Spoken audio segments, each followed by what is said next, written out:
You might actually be the most derivative one of all. I mean, Christ, the same house. Maybe so, but you forgot the first rule of surviving a stab movie. Never answer the... I'm bored. Wait!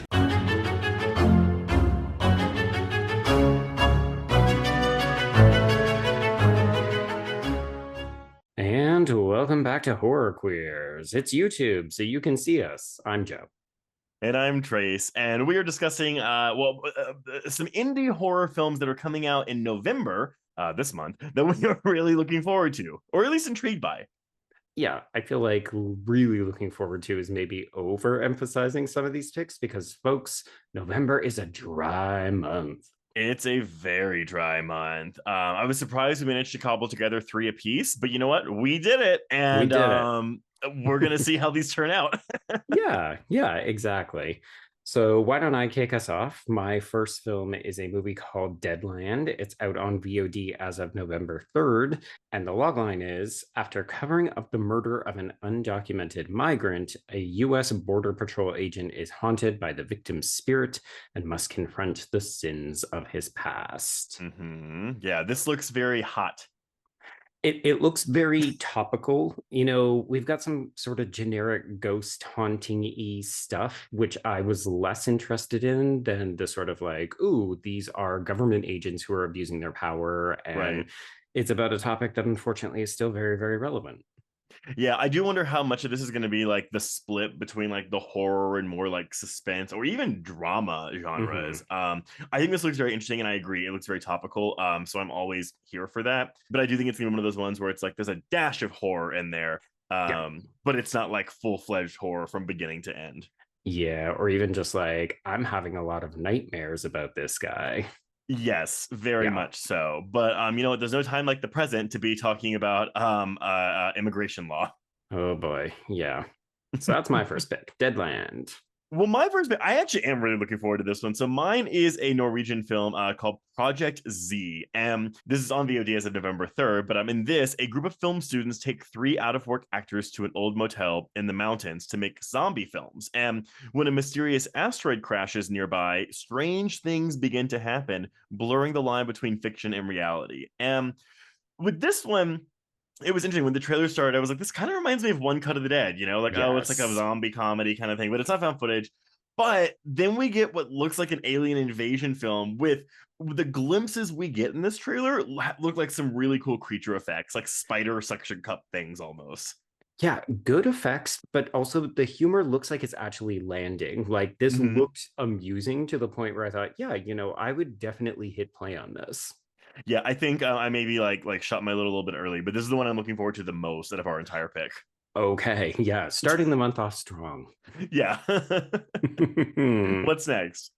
Okay, so mine is kind of another topical one. It's called Ghosts of the Void. It's on VOD as of November 7th. And this one's logline is, spending the night in her car, a newly homeless woman wrestles with exhaustion, her crumbling marriage, and the threat of mysterious masked strangers. And this one has a bit of a like home invasion if your car was the home, which unfortunately, again, topical. That's actually a really good twist on the subgenre, though. Yeah. I don't think it's original. I think we've seen people attacking someone in a car before, but this one gave off like sort of purgy vibes because of the masks. And I don't know, like I just thought it looked a bit novel, although it looks like it's going to be very self-contained. Like I'm interested to see how this is a feature. Yes, but I think this has played some festivals, and I believe the word of mouth is fairly positive on this one. Yeah, I think it's like a solid bet. Yeah. Well, what may not be a solid bet for me is this month's shark movie, because I think we seem to be getting one of these every month now. This is Deep Fear, the one starring Ed Westwick from the original Gossip Girl. Thank you for your point of clarification. Of course. On VOD as of November 3rd, but it's called Deep Fear, but it might as well be called Cocaine Shark. But I guess that title was already taken by another movie, maybe like an asylum film. I was gonna say, yeah. I mean, I definitely saw people saying, oh, this is Cocaine Shark. I think not knowing that Cocaine Shark had already been done. Yeah, so basically the basic log line outside of Cocaine Shark. A solo trip aboard a yacht takes a terrifying turn when a woman encounters three drug traffickers clinging to the shattered remains of a boat. They soon force her to dive into shark-infested waters to retrieve kilos of cocaine from the sunken wreck.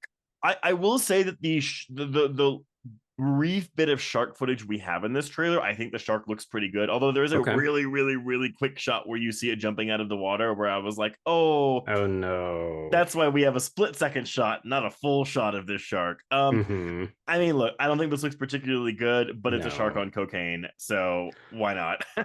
Yeah, I was kind of excited reading the log line, not so much watching the trailer. And then I read in an interview when we were like doing some research on this, the Yeah. director actually said that he held back on giving too much shark. And I was just like, oh, sir, you don't understand what your target audience wants. Yeah, I mean, I feel like he's like, yeah, we have no money, so therefore I'm holding back on the shark footage because we can't afford to make it look good. But Don't make a shark movie if you can't show the shark.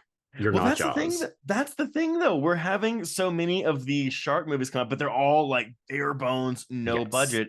Like I'm thinking Hmm. about that Alicia Silverstone one, like The Requiem. There's Great Hmm. White, and I'm just like, man, just do a studio. A studio, give money to a shark movie or Hmm. something. But Yeah, we need a movie with a budget of more than $20 million, please. yeah, yeah, Yeah, yeah. But yeah. take us home for you.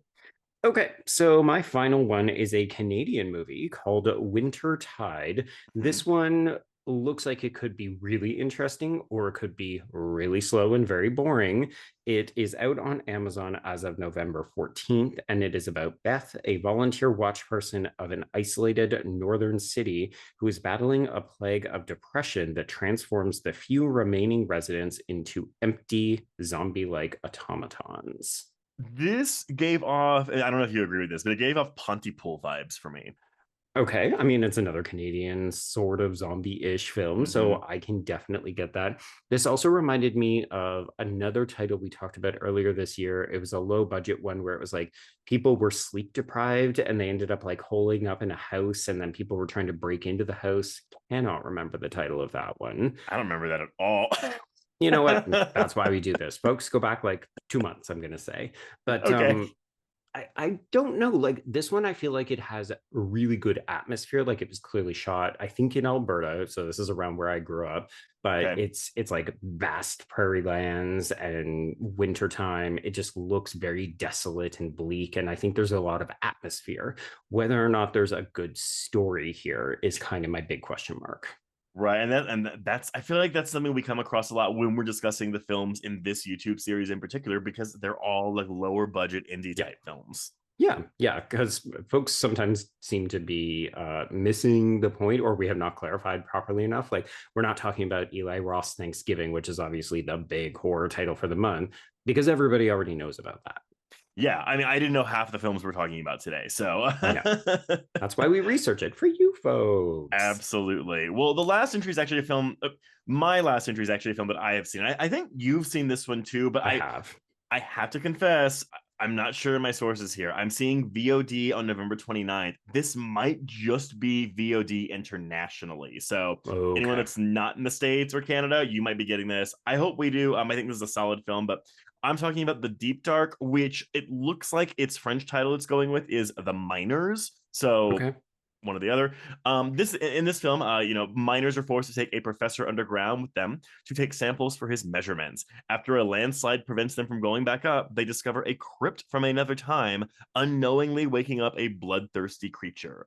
This is kind of like The Descent, but with men and with Yep. one big thing instead of a bunch of them. Yes.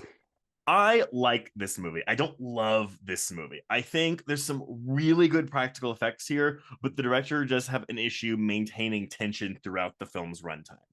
Yes, I would agree with that. I think I'm a little less generous than you. I got a little bit bored with this one, if only because the characters aren't especially interesting. So spending Right. a lot of time with these men underground, I wasn't like, oh, this one's my favorite, or oh, that person's the antagonist. It was just kind of like these men are kind of assholes. But I will agree with you. The creature effects look fantastic. I just wanted more of them. Yeah, it also does just kind of end. Like it is like it's not a long movie, but it was interesting. It's a weird experience when you're watching a movie and like, okay, like I'm ready for this to be done. And then when it ends, you're like, oh, give me 10 more minutes. Give me 10 more minutes of that. Yeah, because the mythology at the very end, I was like, oh no, that's the movie I want to see. Yeah. And or where's the sequel? But I don't think we would ever get something from this. But yeah, like good creature effects, good mythology, interesting premise, dodgy execution. Yeah, I would agree with that. I think this might be a first-time director too. So, cutting his teeth, getting some practice in. I'm looking forward to seeing what he does next. Yeah. But yeah. So those are the 6 movies we scrounged up for November. If there's anything we missed, because I mean, there were a couple we didn't include in this list intentionally. So, but yeah, for anyone watching, if there's anything else out there that you're like, oh, like that, no, like that looks good, let us know. Shoot us off in the comments. There you go. But until next month, when we'll close out 2023, we can cross out this. Yes, our most anticipated horror films of November. That. Yes, and cross out horror queers. There we go.